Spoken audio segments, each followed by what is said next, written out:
Well, Daniel, winter is something we just can't seem to shake this year so far. Yeah, and you know, Friday the 13th's coming up. That's not going to be spooky. It's what comes after that. Yeah. That's going to be spooky 3 months ago, Christmas time, sure, but middle of March, not so much, which actually kind of reminds me, I probably should go grocery shopping because all I got in my fridge is a jar of pickles right now, and that's probably not going to last if I get stuck in this weekend.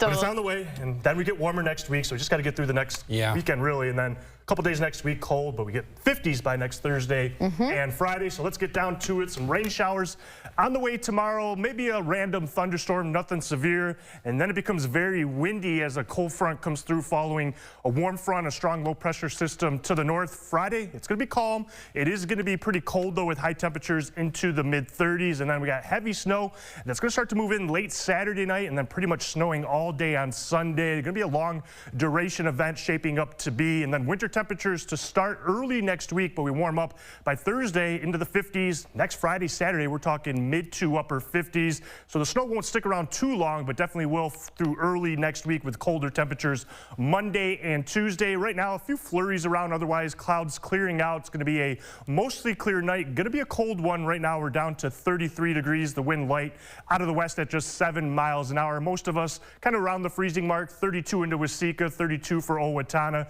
Dropped into the upper 20s to the west into places like Worthington and Marshall. We'll drop into the low to mid 20s for those overnight lows. And then as we go into tomorrow, we do actually have what is normally a good front, a warm front on the way as we get into the afternoon. Some light rain showers ahead of that.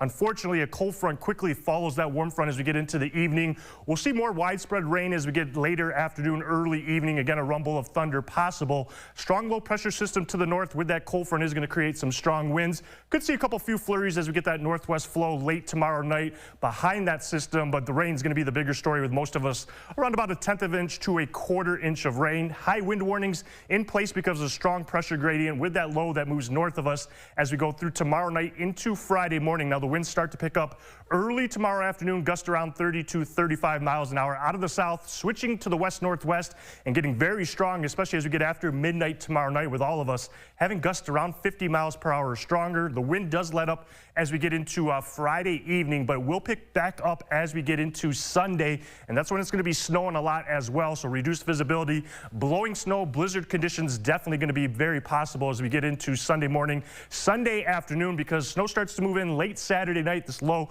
travels to the south of us, and then you can see just snow continues to go on as we get into Sunday morning, continuing really through about Sunday evening before everything starts to wrap up as we get into late Sunday night. Still, again, too early to get into exact snow totals, but the heaviest looking from the Twin Cities south to the Minnesota-Iowa border, and it is looking very likely that a lot of us are talking about a 6 to 10 inch snowfall by the time this thing starts to wrap up Sunday evening. So a messy weekend with some snow, still cold as we go into Monday, so the snow will stick around even into Tuesday with high temperatures into the mid-20s. We start to warm up Wednesday, though, to around 40 degrees, and then even warmer as we get into late Thursday, Friday with temperatures into the 50s. Tonight, just cold and clear temperatures, mid-20s for overnight lows. We'll have those showers move in tomorrow afternoon. The wind really starts to pick up tomorrow night into Friday morning. Calm Friday, the wind starts to let up, and then a heavy snow moves in late Saturday into Sunday, and then very cold Monday with a low of -1. But Thursday and Friday next week looking a lot better. All right, as long as the big part will be getting rid of that snow once it's here. Yeah, and at least it's a good thing hitting over the weekend, and then we'll clear it out next week. True. All right, thanks, Daniel. We'll be right back.